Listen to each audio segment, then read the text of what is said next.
সরকারি ভাবে চাল দেয় সেই জায়গা 15 কেজি, আমরা সঠিক মাপে 30 কেজি পাইতেছি। আমরা সঠিকভাবে চালটা পাইতেছি 30 কেজি করে চাল পাইতেছি, সঠিকভাবে বকুড়া স্বামী নিয়ে কোনায় বানিয়ে খাইতেছি।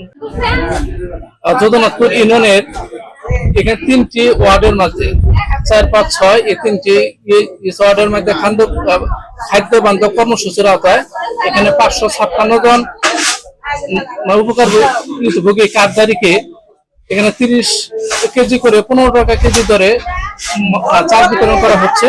আমি এখানে তদারকি কর্মকর্তা হিসেবে দায়িত্ব পালন করতেছি। এখানে সঠিক মাপ মানে একদম 30 কেজি করে এখানে সবাইকে দেওয়া হচ্ছে।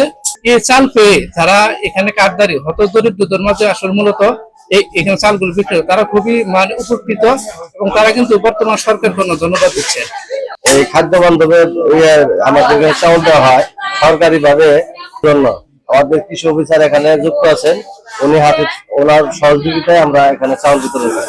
উনি সবসময় আমাদের তদারকি করেন এবং কি দেখেন। আর জনগণ এই সরকারকে ধন্যবাদ দিচ্ছে। এই কর্মসূচি যদি আরো সবসময় হয় এদের জন্য জনগণ আমাদের কাছে বলতেছেন যে সবসময় যেন অব্যাহত থাকে, এতে আমাদের জনগণ খুশি। চাউলটা 30 কেজি আমরা মাইকা ওদের ডিজিটাল মিটার দিয়ে মাপ দিয়ে দিচ্ছি। চাউল কম দিলে 30 কেজি করে আমরা দিয়ে যাচ্ছি। আমরা চাই যে এই কর্মসূচিতে সরকারের 15 কেজি চাউল এটা যেন অব্যাহত থাকে, এতে জনগণের উপকৃতি হবে এই আশা ব্যক্ত করতে।